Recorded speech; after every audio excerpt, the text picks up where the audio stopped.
So what this talk is going to be about, I'm going to try and touch on some of the science I've been involved in from my grad school days. So on the left is my PhD advisor, Steve Elner. Worked with, while I was at the Minnesota DNR, worked with postdocs, grad students and colleagues, and try and impart some of the lessons I've learned throughout that my time working as an applied statistician or quantitative ecologist. And I'll try and frame a lot of those lessons around famous quotations from famous statisticians and others.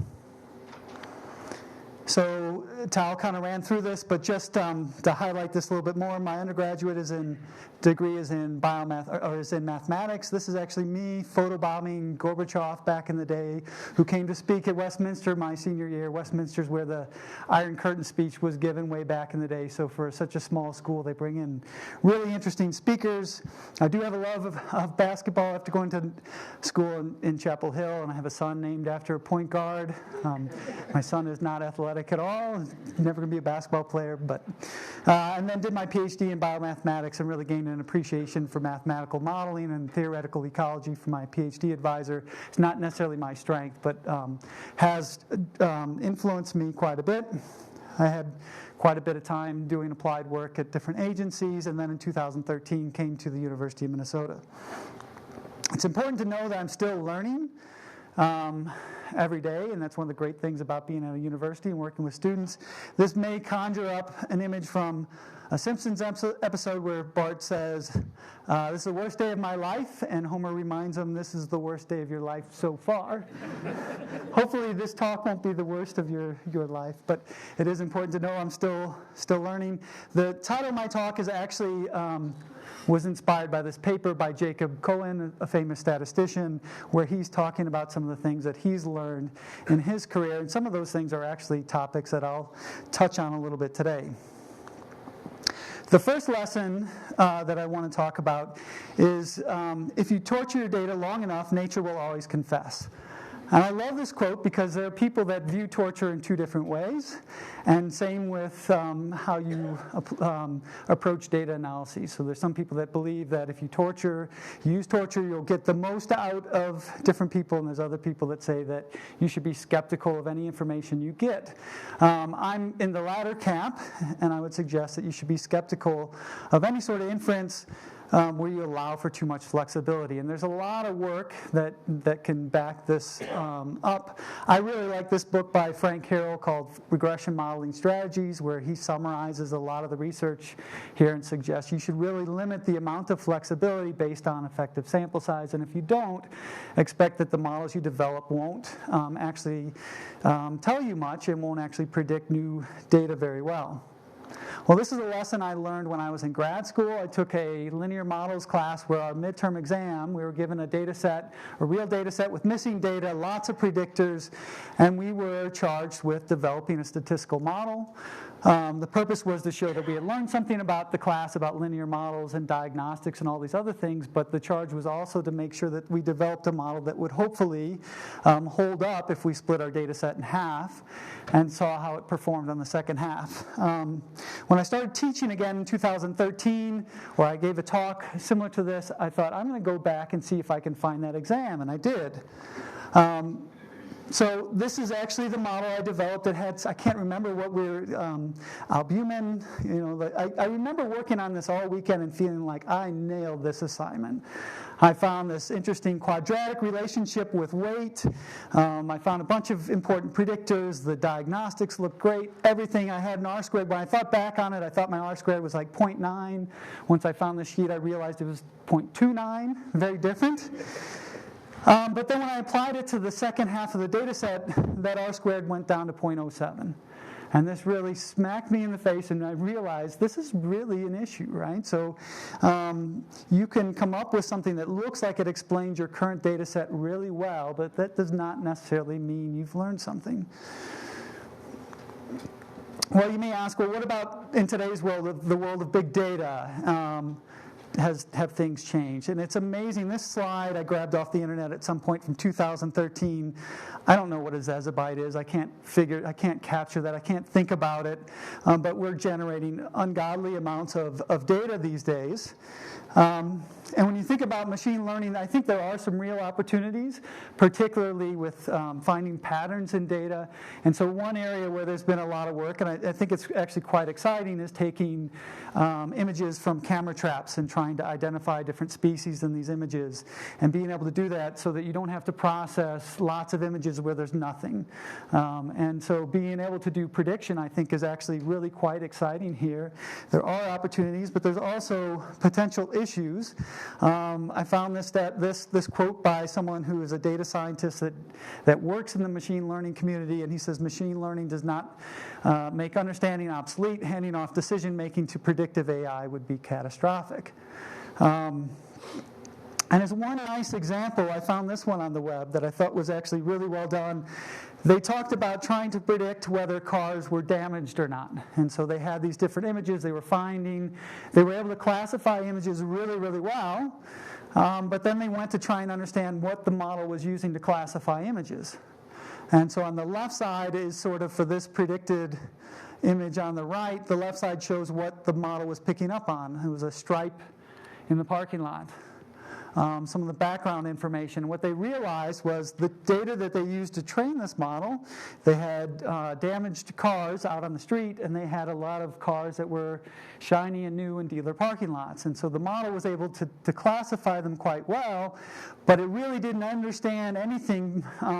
It was just classifying based on the differences in these pictures. So you have to be very careful about the data that you're feeding in to these sorts of models, and thinking about whether you want to predict or you want to understand the process behind the things you're trying to study. Another really good example, I don't know if anyone has seen this paper, but I found this incredibly interesting.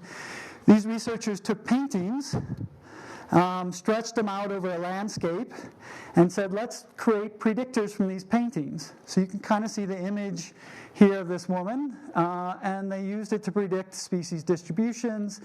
They also used environmental data that were remotely sensed and created models, and they found the paintings actually did a slightly better job at predicting species distributions. Quite interesting, I think. You could probably actually use those paintings. If nothing changed, you could use the paintings to predict areas maybe that you hadn't seen. There's spatial correlation in the paintings that's actually capturing things related to species distributions, but there's nothing in there about any sort of mechanistic understanding, and if you tried to predict somewhere else, you're going to clearly fail. Here's another book that I find quite interesting by Nate Silver. People may know him from 538, the blog.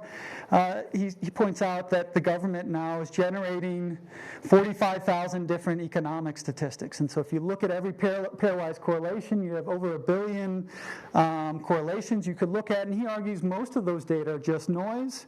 So there's a real danger of generating more and more false positives. We have a lot more data that we can look at and look for patterns. So we're going to find things that probably aren't going to hold up if we collect or look for those patterns in different systems. Going a little bit further, this paper published in PLOS Medicine suggests that most of the published findings out there are actually false. And they point out part of the problems are we have data-driven science without replication. Studies that have small sample sizes and low power are particularly problematic. If you don't have a big sample size, the only way you're going to find something significant statistically is if you overestimate the effect. Right? Because if you've got a really small sample size and and the actual effect size is fairly small, you may not find that your result is statistically significant. They point out pressures to publish and other things. One way to explain this, here's another paper published in 2014 that works through this a little bit more.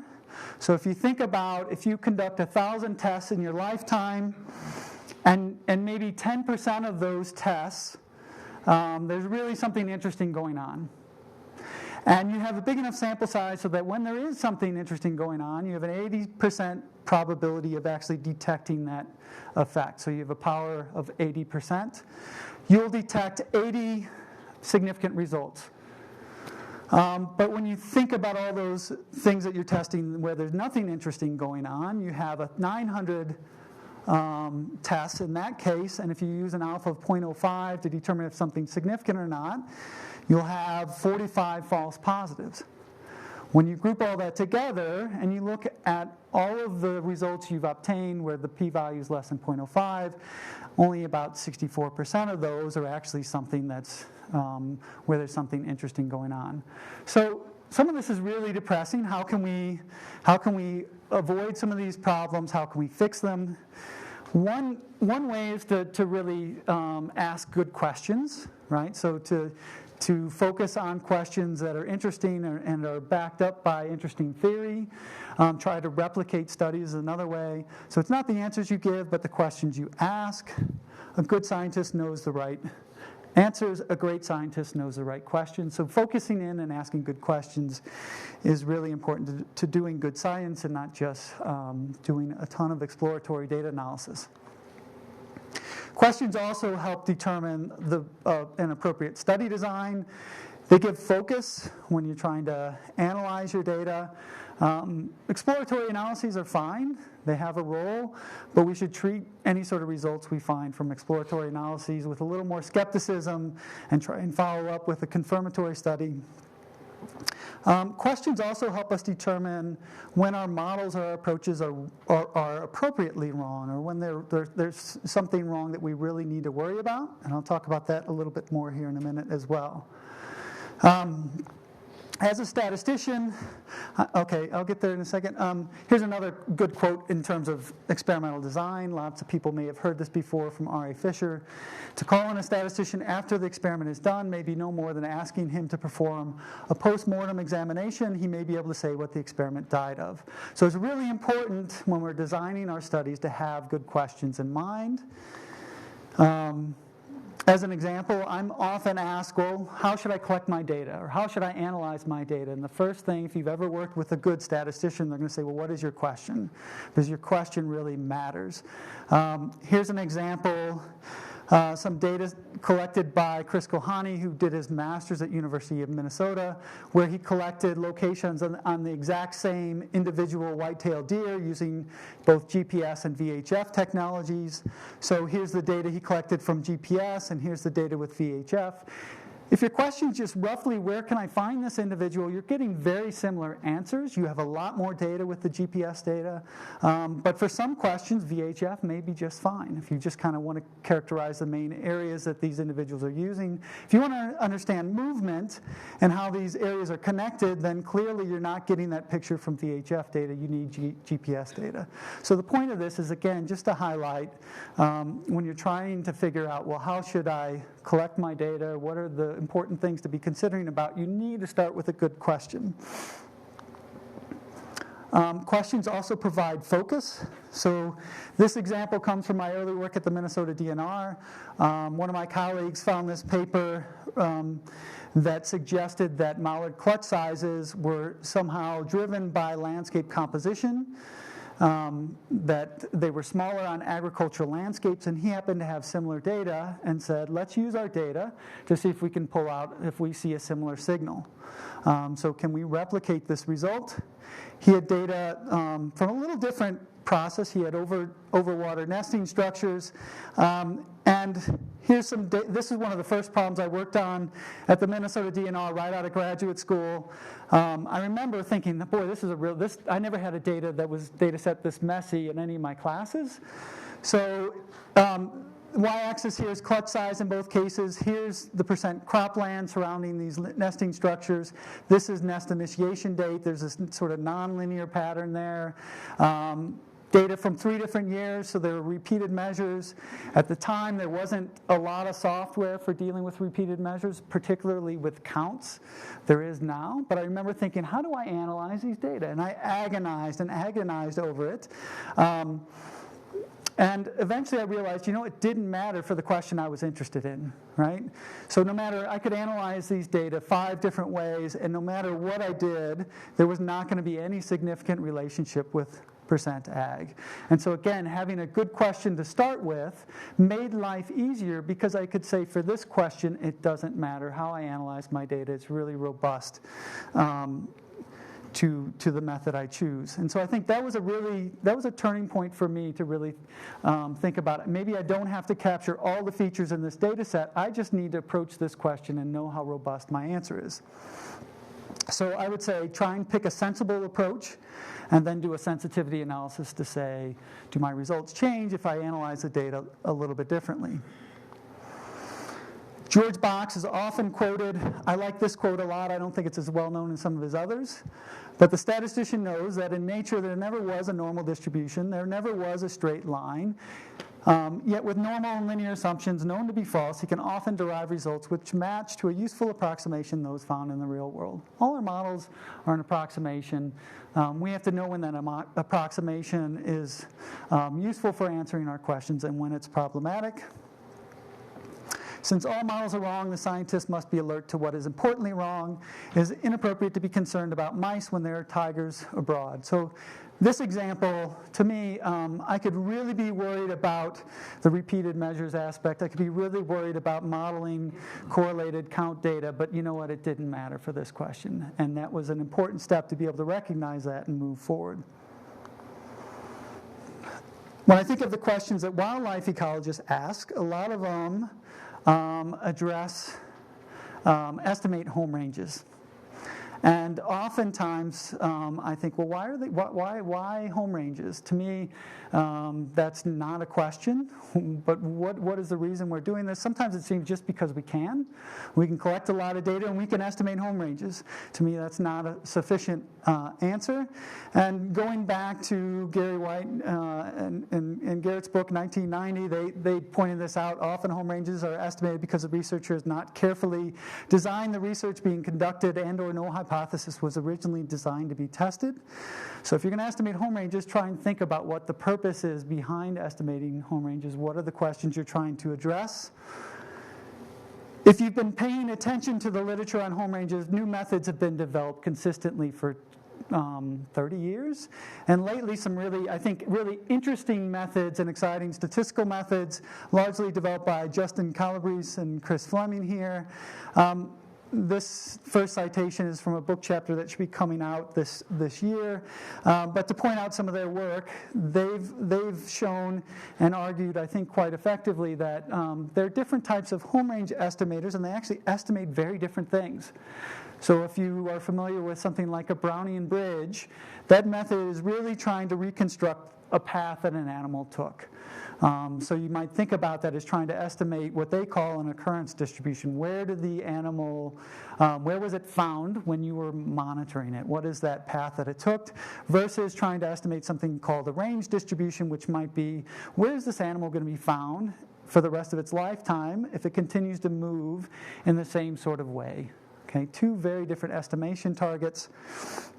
When I think of how home ranges are used, I think about differences between trying to estimate, say, an absolute size, an absolute area, either over a fixed time period that an animal is monitored or over its lifetime.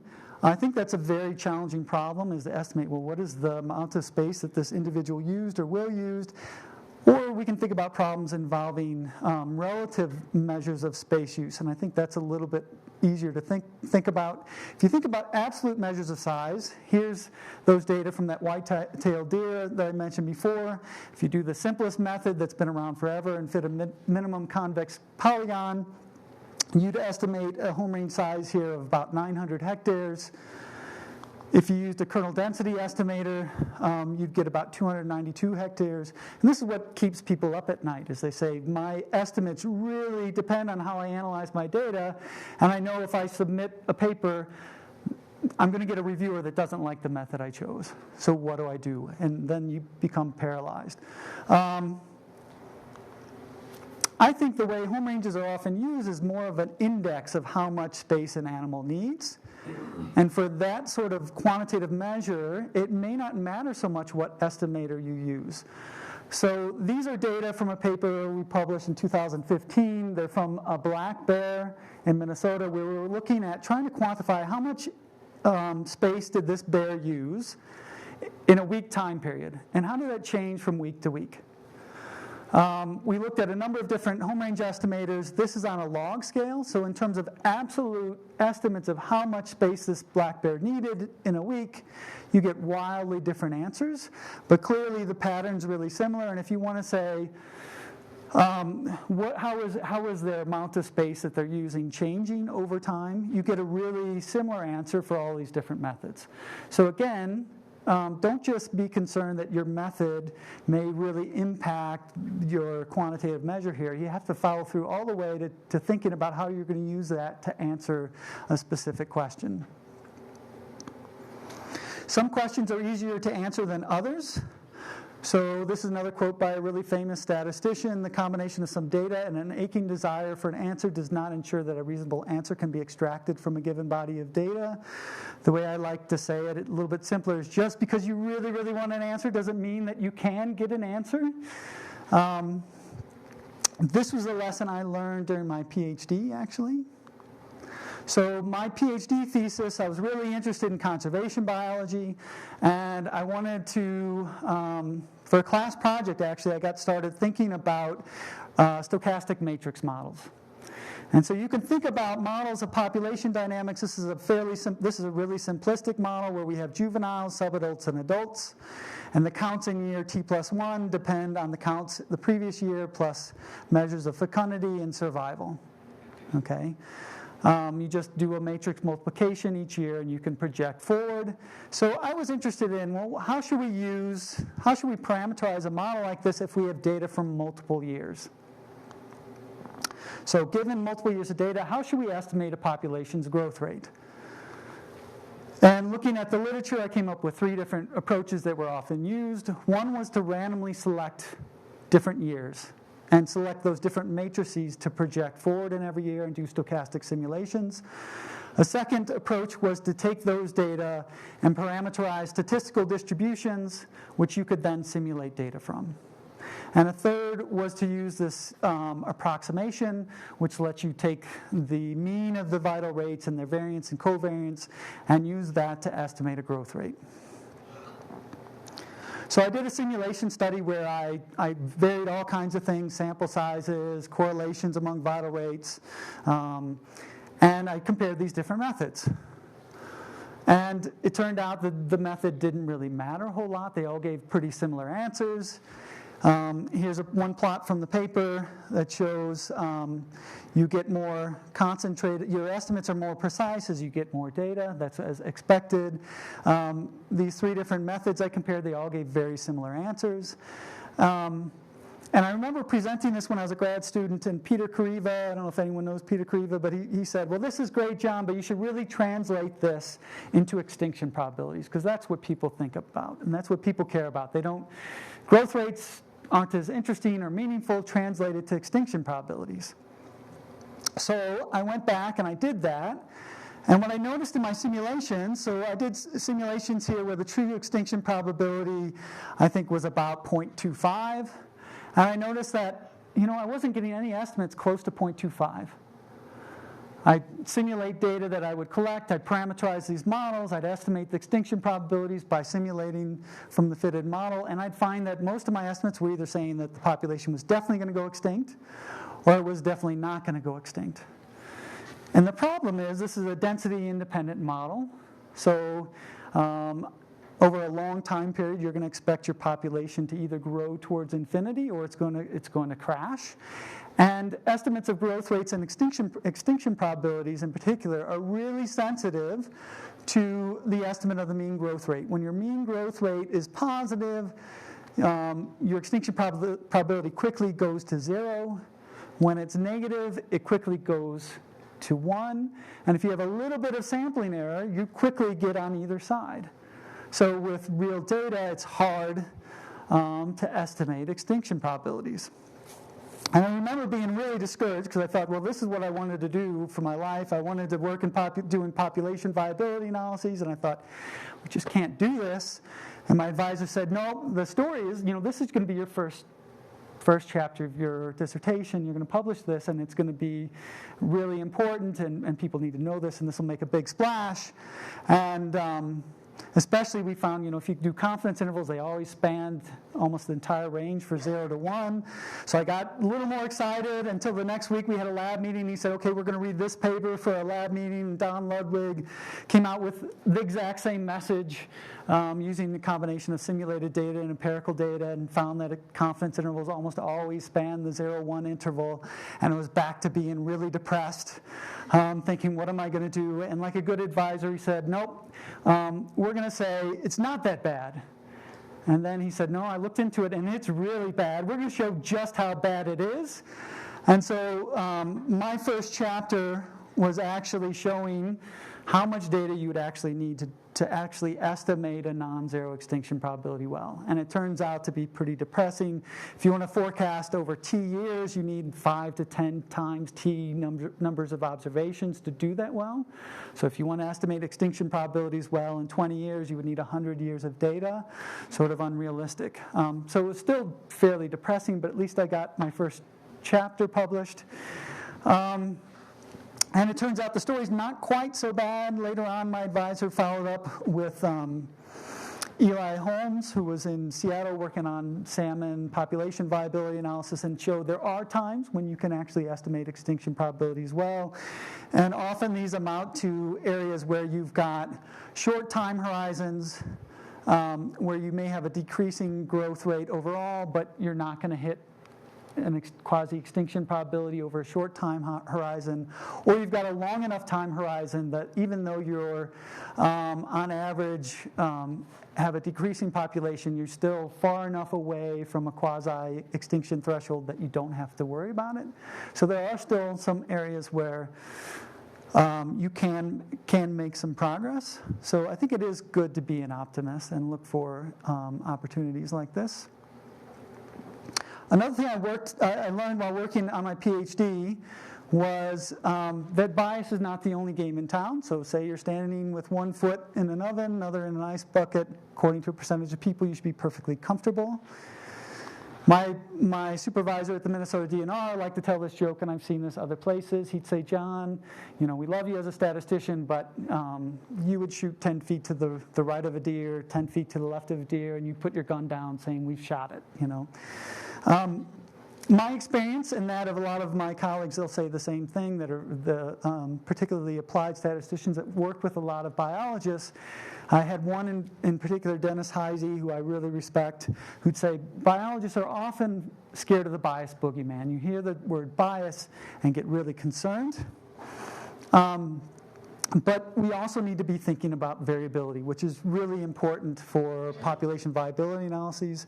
Right about the time we had that paper come out in ecology, this paper came out in Nature that had this opposite viewpoint that said PVA predictions are surprisingly accurate given adequate data and should be useful for conservation contexts in which they are currently applied.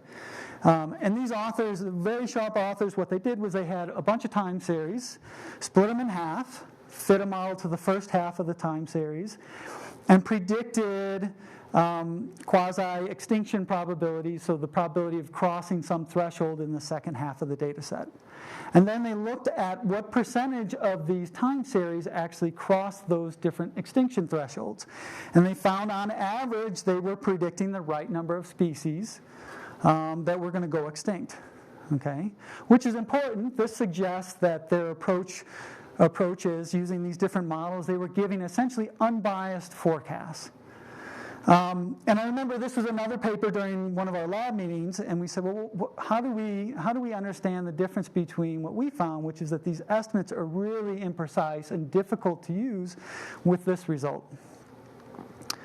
Well, it turns out if you can simulate data, you can simulate data exactly like this, simulate different different trajectories that you estimate parameters in a model, forecast, and you can see that on average, you may forecast the right number of populations that are going to go extinct.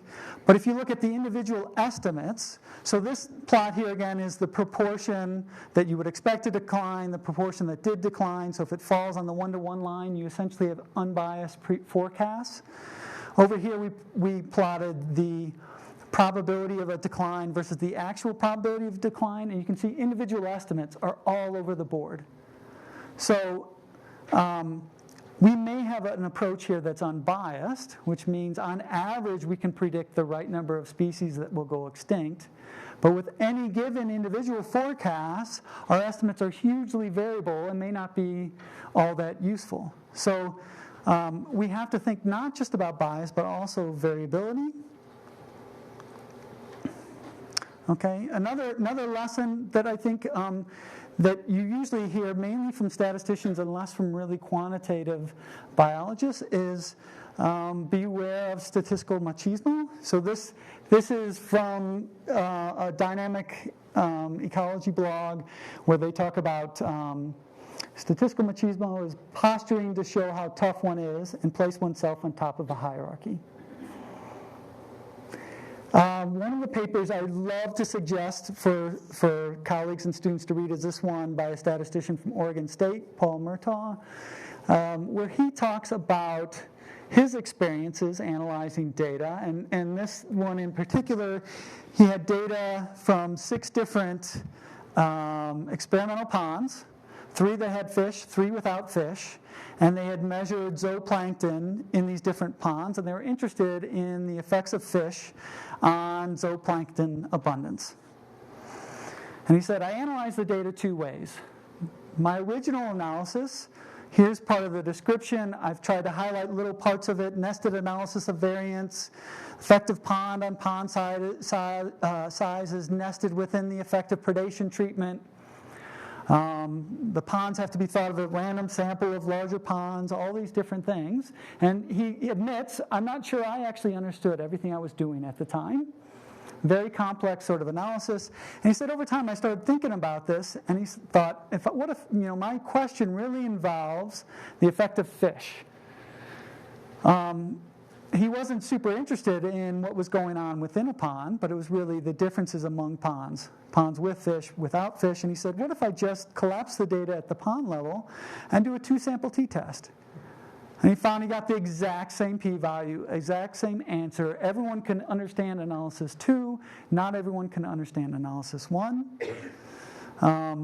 So if you can do something simpler that we all understand.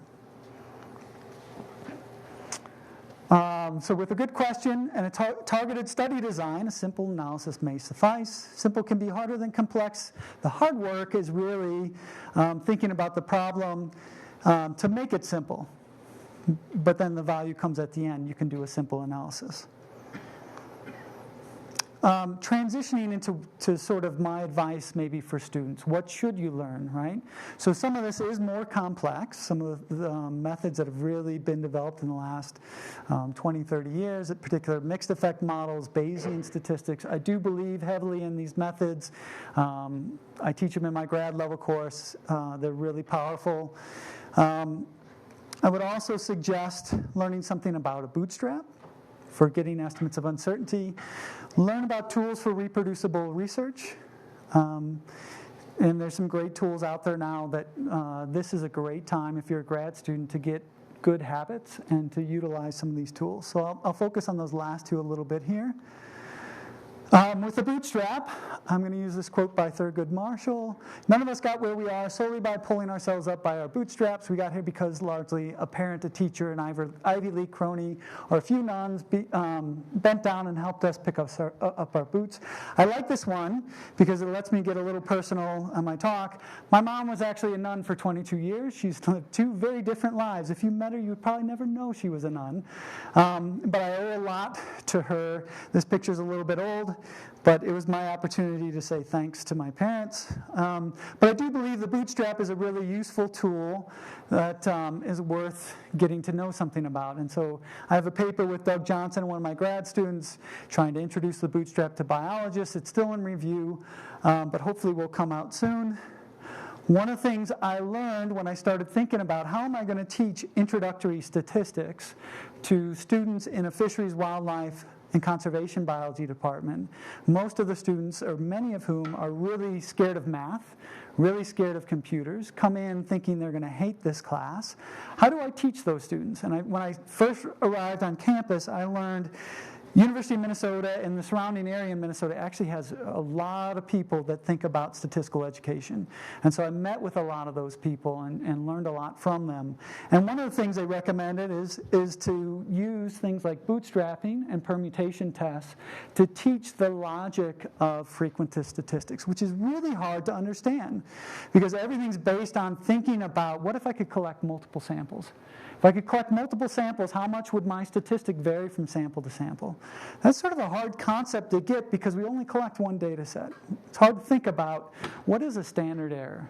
But with resampling-based methods, there's actually quite a bit of research that's starting to show that this is a really powerful way for teaching undergraduate statistics, and it's the approach I use in my class. I'd be very excited if anyone was interested in that, if anyone teaches that sort of class here. But it's a great way to gain intuition about the logic about frequentist statistics and things like sampling distributions, confidence intervals, things like that. It's also a powerful approach for quantifying uncertainty when you don't know how to calculate the standard error. You've got a complicated summary of some model that involves multiple parameters. How do you get a standard error for that? Bootstrapping offers one approach. It's another approach to relax assumptions when they may not be reasonable. Maybe just, since I think I'm doing okay on time, I'll quickly go through just to illustrate how you might use this in an introductory biology or introductory statistics class. These are slides that come from one of the books that I use that I think is actually quite good. We could think about we've got a population. We take a sample. From that sample, we're going to estimate something. We're going to take a statistic. We're going to calculate some measure using our sample. The idea behind frequentist statistics is we have to envision this opportunity to collect many samples from the exact same population, calculate that same statistic for each of those samples. And you can think about the distribution of those statistics. That's what a sampling distribution is. That's a hard concept because we never get to do this. We never get to sample from a population many, many times. But with bootstrapping, we can essentially take our sample and use that as an estimate of what the population looks like. We can calculate our same statistic, and we can generate many samples from this estimated population, calculate the same statistic on each of those different samples to get a bootstrap distribution that mimics our sampling distribution. And from that, the standard error is just the standard deviation of this distribution. So this is, again, a nice way to think about these concepts that I think are really hard to think about otherwise. Here's an example of one case where we've used the bootstrap, and again, this comes back to this study where we're looking at mallard nest structures, and our questions really were about the cost effectiveness of these nest structures, so the cost of maintaining them, and how many ducks are produced by these nest structures. And also questions about where should we put these structures in the landscape. So we had data here on how these nest structures may top over, which that's the main cost of maintaining these. In Minnesota, all our lakes freeze. When the lakes freeze, they may topple these things, and then in the spring, you have to drive out and you have to reset them up. That costs time and money. So we modeled what's the probability that a structure is going to fail as a function of the size of the water body that it's placed. We had counts of the number of ducklings produced in these different structures as a function of the size of the open water body. The complicated part is we're interested in this ratio of the number of the cost per number of ducks. Okay, so there's no standard error that's going to pop out from something like this. We have lots of complications, non-normal data, repeated measures. The same structures are in both of these, are used to fit both of these models. And so with a bootstrap, you can think about resampling nest structures. Each time you get, with replacement, you get your structures, you fit the two models, you calculate your summary statistics. So here, an expected cost per duck, and then do that again and again. And you end up with nice curves here that quantify your uncertainty for really complicated measures, complicated statistics. So again, Bootstrap, I think, has a lot of value. If you can do Bayesian statistics, you can do similar sorts of things. So Bayesian methods give you a way to get uncertainty for very flexible sorts of outputs of model functions. The last thing I want to touch on is reproducibility, which is where we started today. One of my former postdocs, Althea Archmiller, she is at a small school in Minnesota and wanted to collaborate on a lab project where we tried to see if we could reproduce studies in the Wildlife Society's flagship journals. So we tried to get data from 74 different papers. One of the things we found was it's really hard to get data from people, even though we said we're not going to share your information, we're going to destroy the data when we're done. We emailed them 3 times or more, 3 times, tried to call people we might have known. We got data from only 19 studies. And then we tried to independently program, follow the paper, and see if we could analyze the data in the same way and get the same results. Most of the time we were able to reproduce those results, but I think one of the real messages here was how hard it was to get data. Okay? And if you ask me for some of the data going back to when I worked at the DNR, probably the first thing is I get that cold sweat, right? Like where I know I've got the data that's somewhere. I've probably got a program that analyzed the data, but it's probably not commented well, and it's probably in a folder with 50 other programs, and which one was that final one? I could sort by date, I could probably figure it out, I could probably get you what you need. But the first reaction is going to be, oh crap, this is going to take me some time. So what I would recommend is when you're finished, that's the best time to make sure everything's documented and archived well. At the University of Minnesota, we're really lucky to have a great library team that will actually, I don't know if this will, I'm a little nervous about this. If I click on that, so at the University of Minnesota we have a data repository where whenever I publish a paper now, or my students or postdocs publish a paper, we archive all of our code. We archive, if you analyze your data using R now, there are great tools that will take your code, run it, and include your code and output together, and create an HTML file or a PDF that shows exactly how you analyze your data. So maybe when I'm done, I'll try and click back to here and just see where it leads me. I'm a little bit worried I won't be able to get back to the PDF. But it's, this is the easiest time to do it, right when you finish a study. It takes a little extra effort and time.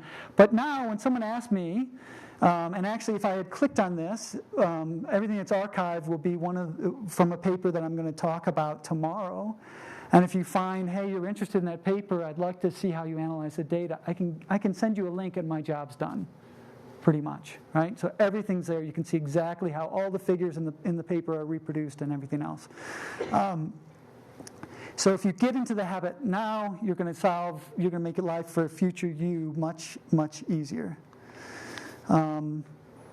And if you really get into this, thinking about using things like GitHub is a great way to go to manage different versions of documents you have and things like that. Again, if you're a grad student, this is a great opportunity to invest some time in learning some of these tools because you'll have them and you can use them throughout your career. Okay, so to summarize my takeaway messages, ask good questions in your research, work on tractable problems, beware of the dangers of overfitting, having small sample sizes with lots of predictors. Consider variance, not just bias. Don't endlessly search for a method that'll solve all your problems. Pick something simple to start with and see if your answers are robust by conducting a sensitivity analysis. Be wary of statistical machismo. Learn how to simulate and resample data using the bootstrap, and develop a reproducible workflow sooner rather than later. So thank you. I don't know if I should try. Let me just see if I can give you a quick example of what one of these. See where this takes me. Ah, nice. So as an example of what you can do now, if you're interested in these sorts of things, here's an example from one of the papers tomorrow. You can see exactly all of the code, exactly how everything was estimated, et cetera. So if you have questions, now here it's easy to point someone to this repository. There's other options besides, obviously, the University of Minnesota, things like Dryad. A lot of that shows up in Google Scholar, so it's also a way to bring attention to your research. So again, I highly recommend looking into tools like that. So with that, I'll take any questions.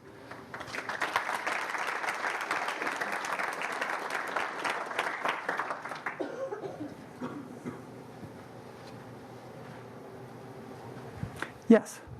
I've just been thinking about this and watching your whole talk about bootstrapping, which I totally agree with you. It's just a great tool to teach sort of how distributions work. Can you just talk a little bit about the relationship between bootstrapping and Bayesian statistics, Bayesian approaches and methods, the MCMC? How are they connected exactly, or generally? I think for me, and this actually came up in one of my conversations this afternoon with some grad students, was they both provide a really nice way to calculate measures of uncertainty for many different problems, right? So that to me is the main overlap. They're very different in a way. MCMC sampling is a way to estimate a probability distribution when you can't do it analytically. Couldn't you use a bootstrap to do that? In a way, you're doing something similar. You're trying to sort of get your best estimate of what a sampling distribution looks like. So the difference really comes down to the difference between Bayesian and frequentist. So a frequentist quantifies uncertainty in terms of replication across multiple realizations of, say, collecting data and analyzing it. A Bayesian calculates uncertainty based on probability distributions. So it's completely based on having a probability model. You have priors that describe uncertainty about parameters before you collect any data. You have a data generating model, and you put those things together, and you get a posterior distribution, which is a probability distribution that describes your uncertainty and what those parameters are. And MCMC is there because except in simple cases, you can't write down what that probability distribution looks like, but you can generate samples that eventually converge to, ideally, to samples from that posterior distribution. So they're not really quite doing the same thing, but they have a similar purpose, I'd say. They can quantify uncertainty in your parameters or functions of your parameters. And when I say functions of your parameters, I mean pretty much anything that you might be interested in that requires knowing what those parameter values are. I don't know if that... I don't know. I still feel like there's a little fuzziness between those two. And that you could sample your distributions and say you had survival estimates, you have a projection model. You could have general distributions that can be based on your estimates and their variances, and you can project forward, and you can say, well, what's the probability lambda is greater or less than something. If you're Bayesian, it's almost like the approach that you're using to get there is the same whether you use Bayesian or bootstrapping. You end up with a distribution of values. Yeah. I think that's the other thing that maybe you're keying in on that's kind of nice. You don't have to summarize in terms of an interval. Right? You can look at the whole distribution, and I'd say bootstrapping and MCM, just Bayesian methods and bootstrapping are really nice for decision problems, right? So where you want to average over your uncertainty and make a decision. They both kind of give you that full picture of uncertainty in a way to weight different values, right? So that's a nice kind of commonality.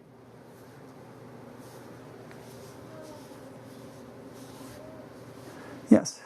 Are there certain circumstances where you would choose bootstrapping over Bayesian or vice versa? I think it really depends on the individual and what you feel comfortable with. I'm a very pragmatic person when I approach problems. There are some people that are just really believe in Bayesian methods, and that's the only way they're going to estimate quantities. There's some people that, believe it or not, still feel like Bayesian methods are just problematic because of priors. I think most people are not at either one of those extremes anymore. I think it depends on your comfort level. I always try and recommend choose a method you feel comfortable with, and you're going to know when it's going wrong. Right? Computational speed might be another issue, or the amount of time it takes you to be able to solve the problem would be another consideration. Tal. So I'm curious, what are your feelings about our revolution? I mean, nowadays ecologist, every student can run models that they stand no chance of understanding it. Most statisticians don't understand it. Yeah. Is that a problem?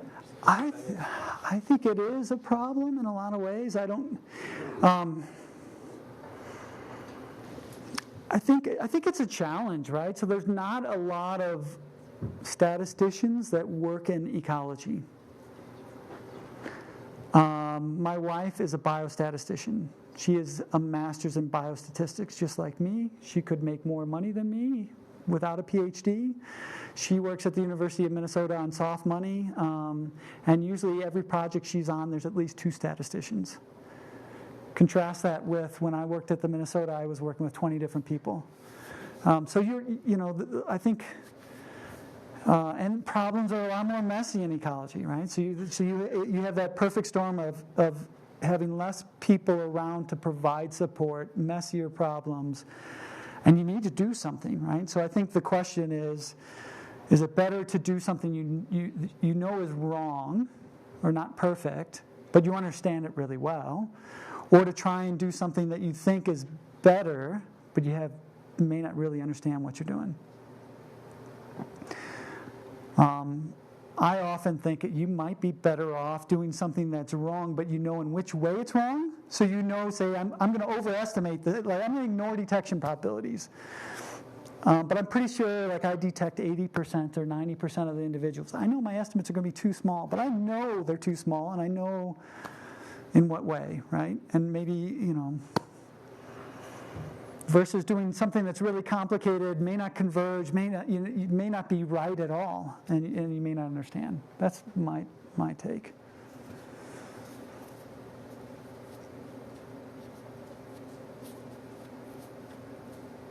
Yes? I really like your point about considering the various these issues. Have you, in your experience with state DNR or working with other agencies since your time there, found a good way of communicating the uncertainty that comes with considering that variance, and how receptive have? That's the challenge, right? Is the message is always you should never provide any sort of estimate without an estimate of uncertainty. But as soon as you provide that to policymakers, they say, I can't deal with that, just give me the estimate. Because they want you to provide, I think they want you to make the decision for them, right? Uncertainty clouds that decision. And I think that's a challenge. I mean, one of the things you always hear between Bayesian and frequentist, Bayesians love to point out no one can interpret a frequentist confidence interval. And I've heard colleagues say we should never teach frequentist statistics because no one can understand it. Everyone wants to think about a probability that my estimate's in this interval. So I think the challenge is trying to connect measures of uncertainty to their impact, right? So you could say, if you just provide an estimate and a confidence interval, that's not going to potentially be useful to them. But if you say, look, my best guess is that there's 3,000 wolves in Minnesota. But I might be off. And the nice thing about a Bayesian, you might say, there's a 30% chance that there's only 2,000 or fewer wolves. Does that change your decision making, right? So you have to somehow, I think spell it out in a way that they can kind of deal with that uncertainty. But you also have to think about, well, what is the impact, right? On any sort of decision. And that's a little bit more challenging. You actually need communication and trust and lots of other things there. Yeah.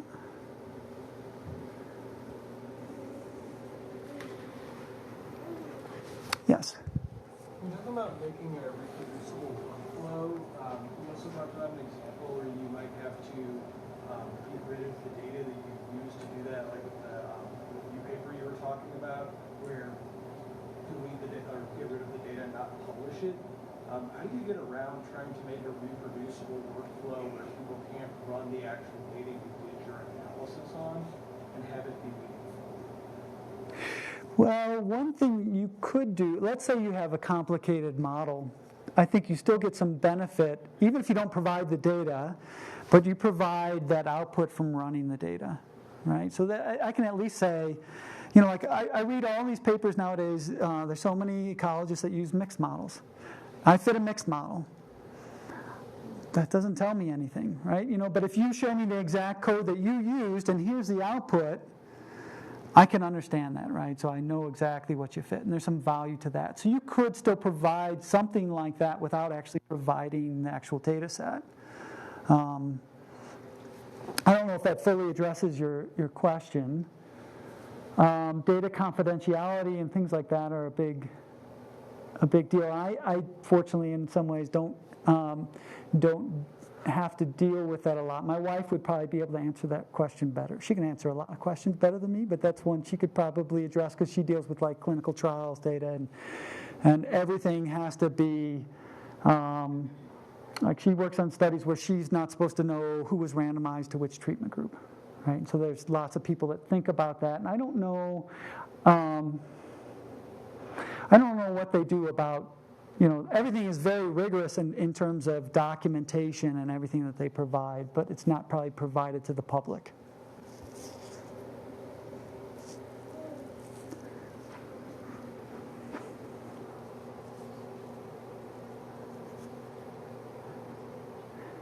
Well, I'll be around this evening, tomorrow. I'm happy to chat with anyone. And again, thanks for the opportunity to come speak.